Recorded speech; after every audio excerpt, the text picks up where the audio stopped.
Today, the seminar is Understanding Sustainable Development. The ADI, we already have a number of seminars this term, but this is the last seminar for this term, Understanding Sustainable Development. I think this will be a very interesting topic, and we are going to have a very good discussion today. I'd like to introduce today's speaker, Dr. Lee Suyeon. She studied Seoul National University at the Graduate School of International Studies, and then she got the PhD at Wisconsin Medicine. So after that, she went to Geneva, working for UN Research Institute for Social Development, where she really do research on the sustainable development. And now she's a research fellow at the ADI, Asia Development Institute. I like to give another announce about that. ADI will be a Global Development Institute for Public Administration. So we changed the name, pending on the approval of the university. But probably next semester you will see GDI for Public Administration. So please keep interest in your ADI.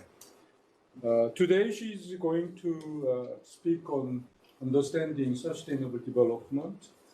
That is one major research area. The other research area she's working on is a fragile state. So she's working with me for more than almost 2 years on the fragile state, and we are working on the environmental issues in fragile state at the moment. So maybe she mentioned about that current research. So that's the introduction. So I'd like to invite Dr. Lee. So please welcome.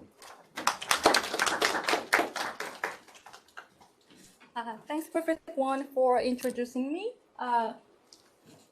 This is that change the slides, right? All right. So can everybody still see me even if I stand in front of this screen? All right. Welcome to ADI seminar series. I'm, as Professor Kwon introduced, I'm Suyeon Lee. I'm a research fellow at Asia Development Institute, which will become Global Development Institute. And today I'm going to talk about understanding sustainable development. I will talk about the history of the content of sustainable development and how the sustainability thinking has evolved over time, and what is causing us, or what is moving us toward a more sustainable pattern of development. So let's begin. So let me begin with some photos. So I will move clockwise. So if I begin with the one in the upper left side, this is from the trash town outside Manila in the Philippines. As you can see, the kids are playing on the pile of trash. Probably they do not realize how it could affect their health. And the second one is from Syria. And the truck is carrying a group of people fleeing from the ISIS attack in Syria. And the one in the bottom is favela in Brazil. It is a type of a slum in Brazil. And this is a place for people who have nowhere to live. And the Brazilian government has been neglecting this place. And the very last one is obviously the African kids fetching water that apparently seems very unsafe and contaminated. So even if you're not super keen on global issues, probably you have seen images like this on TV, internet, newspapers, because the media covers stories of people like this.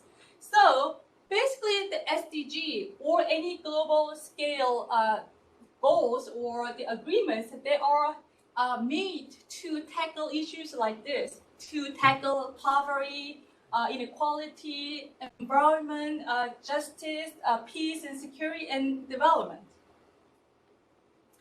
So let's begin. What do we mean by development? Let's begin with the term development. So you probably often hear the terms developing countries and developed countries, right?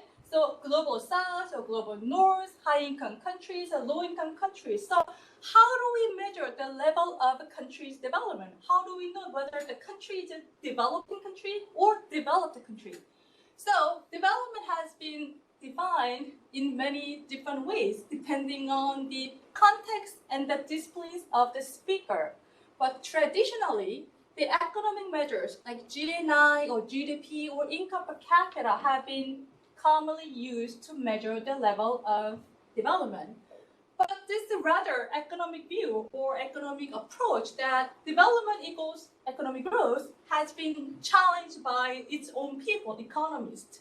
So Todaro Smith, both development economists, they described development as a multi-dimensional process that involves major changes in social structures, attitudes, and institutions, as well as economic growth, reduction of inequality, and eradication of absolute poverty. So they argued measuring development solely via economic factors can hide important social and environment factors that influence the real-life conditions facing human well-being.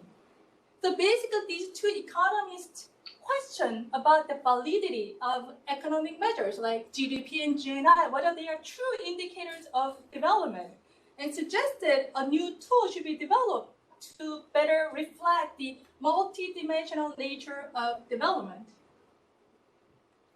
So anybody, if I go too fast, please stop me. And let me introduce another important figure in the development field. So Amartya Sen, he's an Indian economist. He's a Nobel Prize and he's a professor of economics at Harvard University. So those of you who are interested in development field probably know him. So he created a theoretical framework called the capability approach. So the approach focuses directly on the quality of life that individuals are actually able to achieve. So his basic question is, what is each person able to do and be? Can anybody guess why this approach gained so much popularity over time? The unit of analysis became a person, not economy. He's not talking about income or GDP anymore. It is about what each person able to do or be.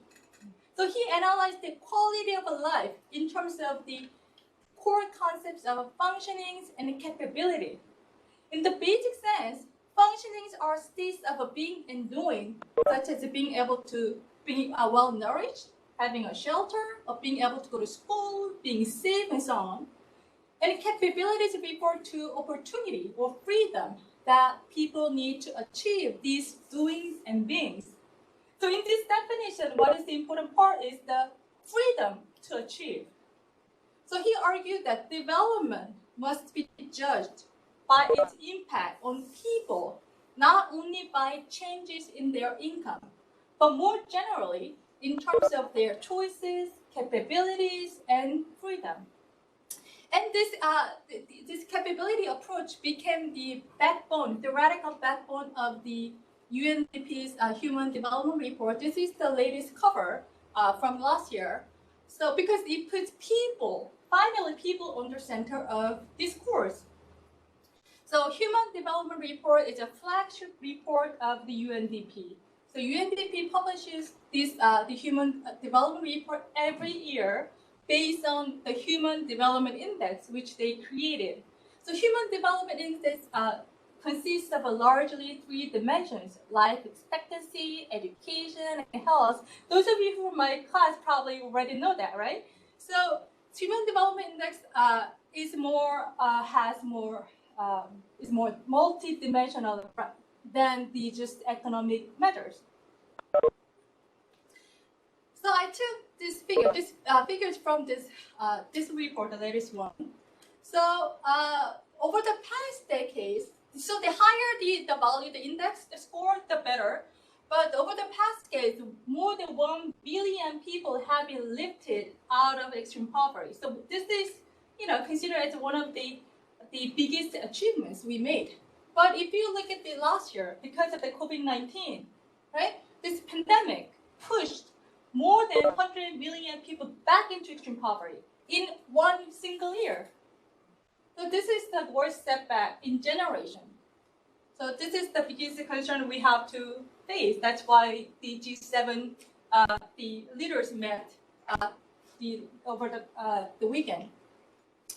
So far, we talked about development, right, in general manner. Then what is sustainable development? Huh? What is the term sustainable, as to the development? So if we take it literally, as a sustainable development would simply mean development that can be continued either indefinitely or for the given time period. And as I said, there are many different definitions based on the disciplines and the context. But the most often cited definition of the sustainable development is the one proposed by the Brundtland report, came out in 1987. So the report defined sustainable development as development that meets the needs of the current generation without compromising the ability of future generations to meet their own needs. So this is the most cited definition, and you will see this definition in many of the development research. So I put some of the key events to illustrate how our sustainability thinking has evolved over time. So let's go back to the 60s for a second. So from the 60s, people, specifically scientists, they began to question about our Earth's capacity, whether our unlimited natural resources can continually support the activities of the increased human population, and how the environmental degradation or pollution can affect the humans' long-term economic growth plan. So there is a book came out in 1962 called Silent Spring. In Korean, it's 침묵의 봄, just in case you guys want to check that out. So the Silent Book, this book was written by American scientist Rachel Carson, and she documented adverse environmental impact of the use of pesticide. The pesticides obviously, it kills everything. It kills all living things and living organisms, and it's bad for even the farmers, the growers. It hurts the environment. And that's why when the spring arrives, even when the spring comes, there is no sound of birds or no sound of anything. That's why she titled the book Silent Spring. What an excellent title, right? So this was the first book that shed light on the negative impact of human activities on the natural world. So about 10 years later, in 1972, a similar book came out with the title The Limits to Growth, 성장의 한계. The book was written by the environmental scientists at MIT, and they argued that because the world system is physically finite, our nature cannot support the rates of economic growth and population growth beyond the years 2100, even with technology advancement. So this book warned us about the overall consumption pattern, and unless we impose limits on ourselves and limits on the production of material goods, we, the mankind, cannot live on the planet definitely.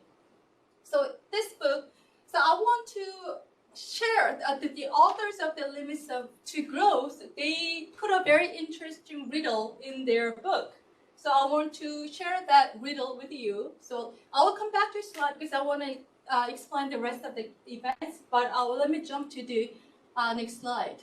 So this is the riddle the authors put to illustrate the exponential growth. I put the Korean translation for those of you who are more comfortable reading Korean. I can give you 1 minute so you can think about the answer.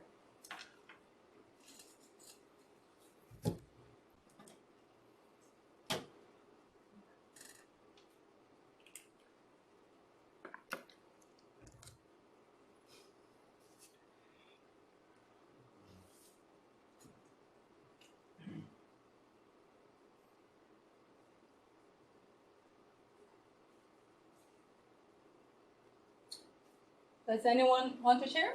Yes? Yes, you're right. But actually, the answer is written in the statement. The tricky part is the only half of the pond is covered, right? They said the lilies would completely cover the pond in 30 days, and we are only standing on the 29th, so obviously we have only one day left to save the pond. But the tricky part is only half of the pond is covered. But this illustrates that the author compared the lilies to environmental crisis, and the pond represents our Earth. So, we are only one day away from the end of the world, but we are acting as we still have 29 days left. So this is very, I thought it's very, very interesting riddle that everybody should think about. So let me go back to the timeline. So there were books and reports and that shed a light on the intrinsic relationship between the economy, the development, and environment. But the term sustainable development actually gained its first international major recognition at a UN conference in 1972, the UN Conference on the Human Environment. So in this conference, people finally agreed to the notion that development and environment that were addressed separately until then could be managed together in a mutually beneficial way.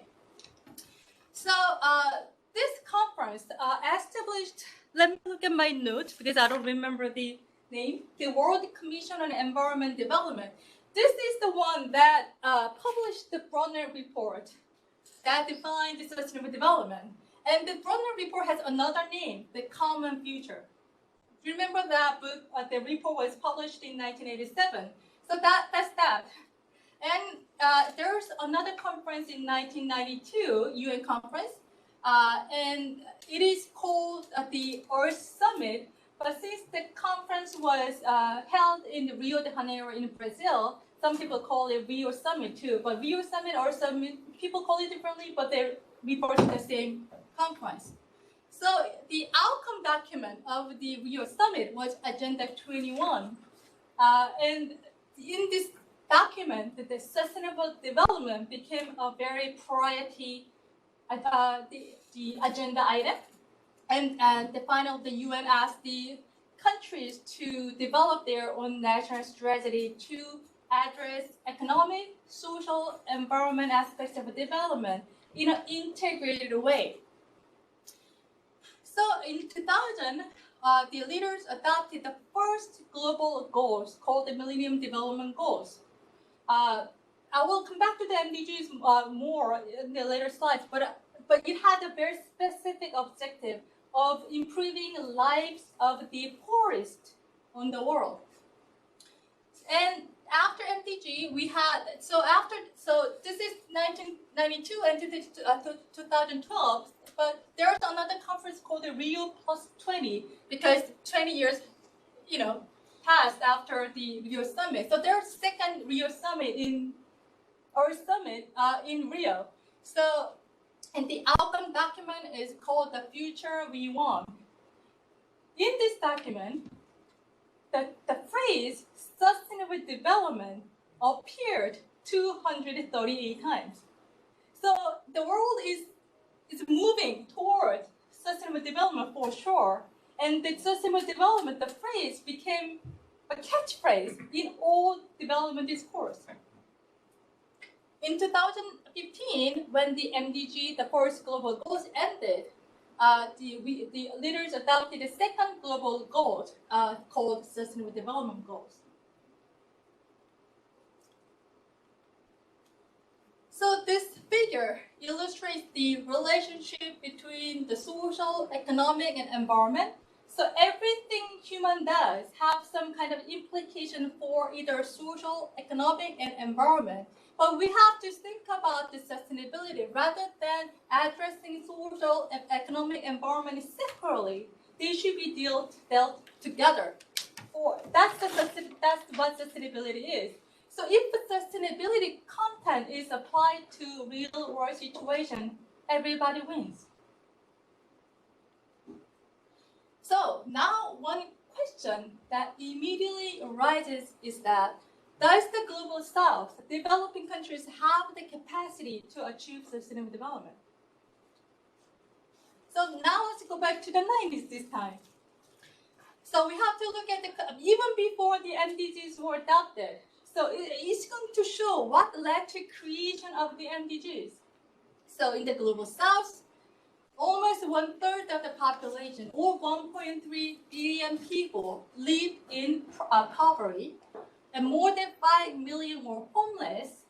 Nearly 800 million people did not get enough food, and about 500 million people were chronically malnourished, meaning they were hungry all the time. And around 70 million people died each year from infectious diseases like malaria and tuberculosis. And more than 90% of the people who were infected with HIV lived in the developing countries. And millions of children were out of school. And the maternal mortality was nearly 12 times as high as in OECD countries. And about 200 million people were severely affected by desertification, one of the consequences of climate change. And more than 11 million refugees were found in the developing countries due to conflicts and wars. And nearly 130,000 rapes were reported annually. So these are the conditions, these are the situation the global south were under. Do you think the government of the global south cared about sustainability? Of course not. But from the developed countries' perspective, sustainability, because we didn't even have the SDG back then, so the content of the concept of sustainability had to be achieved together at the global scale. So they needed commitment, an equal commitment and participation from the global south.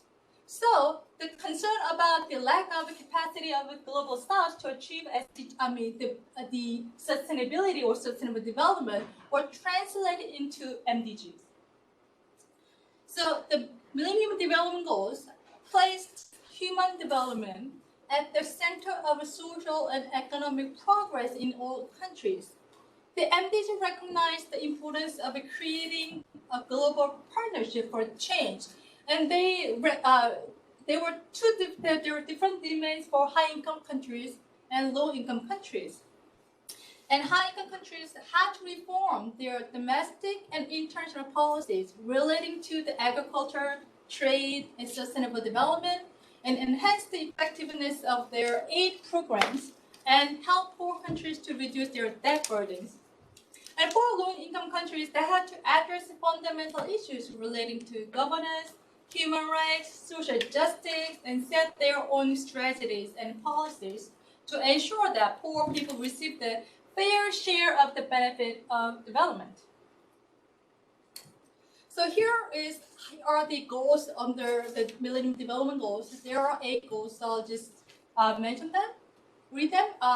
First one is the eradicate extreme poverty and hunger, achieve universal primary education, promote gender equality and empower women, reduce child mortality, improve maternal health, combat HIV, malaria, and other diseases, ensure environmental sustainability, and a global partnership for development. So remember Goal 5, because I'm going to mention the Goal 5 later. So these are the targets, but I don't want to go over that, but this is the internet. So if you want to go look at the targets under each goal, you can go ahead and find it on the internet. So, okay, what are the key events over the 15 years? What are the key achievements of the MDG? So during the 15 years, more than 1 billion people have been lifted out of extreme poverty, and child mortality has dropped by more than half, and the number of the out-of-school children has dropped by more than half, and HIV infections fell by almost 40%. So should we think MDG was a total success? Some people are nodding, some people are not shaking. It was not. And we had made a lot of mistakes, and there were shortfalls. And the critics said the targets set out by the MDGs has been both regionally and thematically unbalanced. For example, let's take a look at the goal number 1 of reducing the extreme poverty by half. In case of Southeast Asia, they exceeded the goal by 16%. In Southern Asia exceeded the goal by 12.5%, but Northern Africa barely made the target by just exceeding 1.2%. And Sub-Saharan Africa was far from reaching the goal, and they were actually behind the 12.5%. And the same trend can be seen across all goals, and none of the countries achieved goal number 5, improve maternal health. So the experts in the development field say probably the result was obvious and predictable because the MDG only applied to the countries of the Global South when people of the Global South played a very minimum role in the design of the MDG. So the target did not really reflect the situation of the developing countries. So MDGs were perceived as a platform that was imposed on the developing countries by more developed ones. So when in 2015 the MDG ended, we need to have the successor to MDGs, right? So, but we learned from our mistakes. So this time, the designing sustainable development was a 3-year progress that involved thousands of actors from the member states, including, but this time we included people from the Global South, right? Finally, the Global South made a voice and participated in the SDG design. And 83 surveys were conducted to over 7 million people. And so there are 17 goals and 169 targets adopted across all 3 dimensions, at the economic, social, environment dimensions. And SDG is created around the 5P framework. I know it's difficult to see, but this is the icon showing the 5 Ps around the planet, the people, prosperity. Sorry, I'll just read that. People of prosperity, partnership, and peace. So the framework of the SDG is around these 5 Ps. So unlike the MDG, which was applied to only the Global South, the Sustainable Development Goals are universal, meaning applying to all countries, to all sectors. Leave no one behind. Probably you hear this catchphrase all the time on the media, right? The leave no one behind is the first foremost principle of Agenda 21, which consists of the Sustainable Development Goals. So 2030 Agenda stated that all people in all countries may benefit from sustainable development and the full realization of human rights without discrimination on the basis of sex, age, race, color, language, religion, political or other opinion, and national or social origin, property, birth, and disability or other status. They placed this special emphasis on those left furthest behind and the ones most excluded, like women, girls, refugees, and indigenous people. So here are the 17 goals. Obviously, at this time, unlike the MDG, it has a broader scope of the goals in broader sectors. So this spider web looking figure shows the interconnectedness of 17 goals. For instance, if we promote peace and inclusive societies, that will in turn reduce inequalities and also promote the girls' education, right? So what this is representing is that the point is we need to make sure our policies are coherent, meaning the policy should be creating synergy effects, not that conflicts. So we know now that there are 17 goals, there are 169 targets, but the targets specifically contain present different degree of challenges, different degree of difficulties to each country, depending on the country's level of development or national circumstances, right? To some country, the target is too easy to achieve, already achieved, but some people is, they have, a far way to go, right? So the UN suggested that all countries should create their own national SDG that could reflect national circumstances.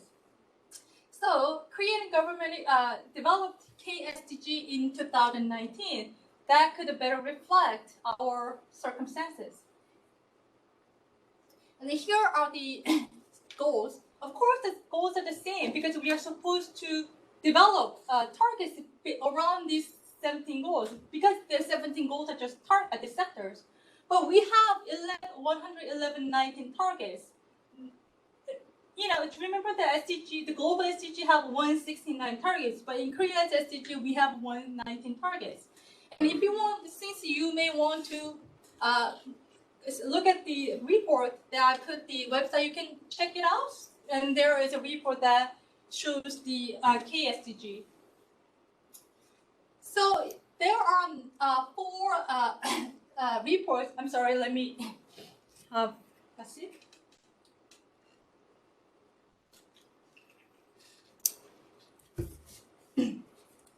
So there are 4 reports on SDG, KSDG, so far over the past 5 years. The first one on the upper left is third national plan for sustainable development, and it came out in January 2016. So around the time when the global SDG were announced.